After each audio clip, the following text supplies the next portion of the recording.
Hi, I'm the Box Office Wizard bringing you weekend box office predictions and movie review. For today's show, I'm going to review the actual numbers from this past weekend's box office. Also, some movie news on the Wasp character from Avengers. Give you a quick update on Power Rangers, and also the Suicide Squad Blu-ray extended version. Number one, no surprise, was The Girl on the Train. Came in at $24.5 million. I made a prediction of $27.6 million, so it wasn't too bad there.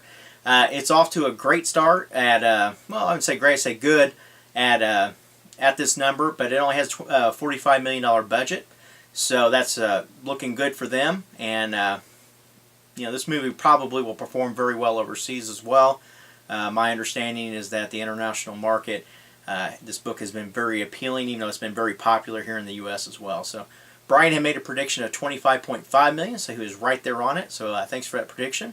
Second place was Miss Peregrine's Home for Peculiar Children, and it came in at $15.1 million. I was real close at $15.8 million. It's now at $51 million here in the U.S. and $145 million worldwide. $110 million budget, so it's starting to get to that point where they will slowly start turning a profit. This movie's going to still continue to perform very well overseas, and I wouldn't be surprised to see it finish probably $350 to $400 million overall. So.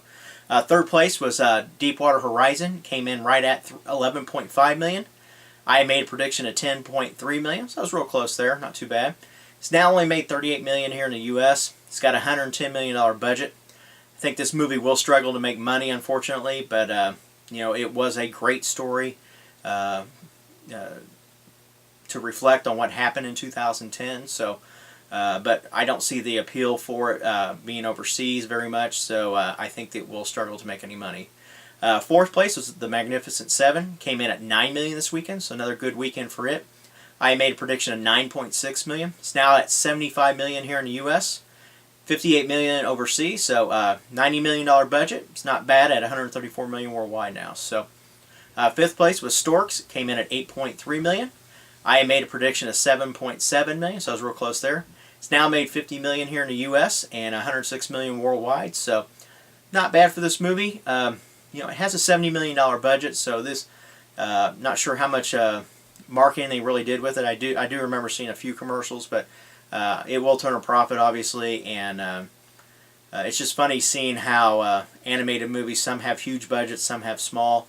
This one seems to be kind of in between, so about $70 million. So overall, though, you know, it's doing very well, and not sure if there'll be a Storks 2 or not at this point, but we'll just have to wait and see. So, sixth place was Birth of a Nation. It debuted at $7 million this weekend. I made a prediction of $10 million. Obviously, I was way off. However, though, you know, the controversy surrounding the lead character Nate Parker in this was, you know, they knew it was probably going to hurt it some. Probably didn't think it was going to hurt it this much, because this movie has really been built up. There's been a lot of active social media with it, and that's just not around him. You know, it's just the story itself, that how well this movie was made and produced. You know, for someone to spend $17.5 million just to distribute it, you know, obviously there's big hopes for it, and you know, it's just a great movie. However, though, I don't think this movie's going away. It will be, I think, in the Oscar contention, if not win it this year for Best Picture. If it does, everybody's going to want to see it after that, so I think this movie will have a great second run. Just going to have to give it some time here. They may leave it out here for a few more weeks in select cities and so forth, but I think it will linger around, and I'll keep my eye on it and give you updates as those do happen. So, seventh place was Middle School, Worst Years of My Life, came in at $6.9 million. I made a prediction of $6.1 million. This movie obviously performed about as expected. You know, it's not going to do much more after that. May finish at $15-17 million here in the U.S. So, eighth place was Sully, came in at $5 million. Another good weekend for it. I made a prediction of $5.2 million. It's now made $113 million here in the U.S. So it's done great here. You know, this great heartfelt story that did occur. Ninth place was Masterminds. Actually had a good weekend with only a 38% drop at $4.1 million. And I made a prediction of only $2.6 million. So obviously I was off there. But this movie did perform very poorly last week, so I was really surprised to see how it did.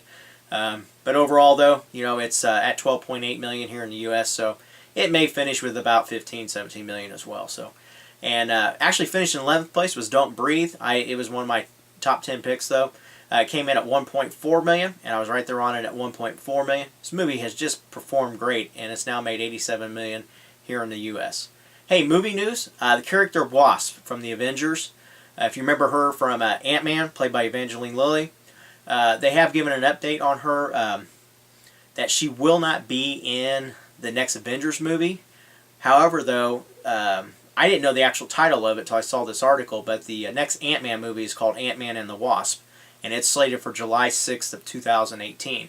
So the belief is that they're going to go through her whole origin story, and she's going to have a lot more of a role in that movie as well. So, however, though, it is believed that since she is an original Avenger, if you read the comic books, that she will appear in the fourth movie, and I would venture to guess that they're going to probably take those characters after that point to the new set of Avenger movies, trilogies, whatever they want to do with them at that point. So, next, Power Rangers. If you haven't seen it yet, there is actually a trailer out for it, and if you don't know, it's not your good heartfelt Power Rangers from the kids show. They're a lot darker, a lot different, so it's going to be very interesting to see the twist that they have taken with them as well with this next movie that's coming out. And last but not least, the new Suicide Squad Blu-ray that's coming out on December 13th. I had mentioned in the last show that there was going to be an extended version. I didn't know how much they were adding on at the time. Jafito's movie blog let me know that there is 13 more minutes that's going to be added to the Blu-ray. So thanks for that. If you haven't checked him out yet, he does videos. He's got a movie blog as well, Facebook, Twitter, and all that good stuff. So once again, Jafito's movie blog. Thanks for the information. I really appreciate that. Hey, that's it for today's show. Thanks for tuning in, and I'll be back on Friday giving you predictions that you can count on. They're better than the weatherman. Take care.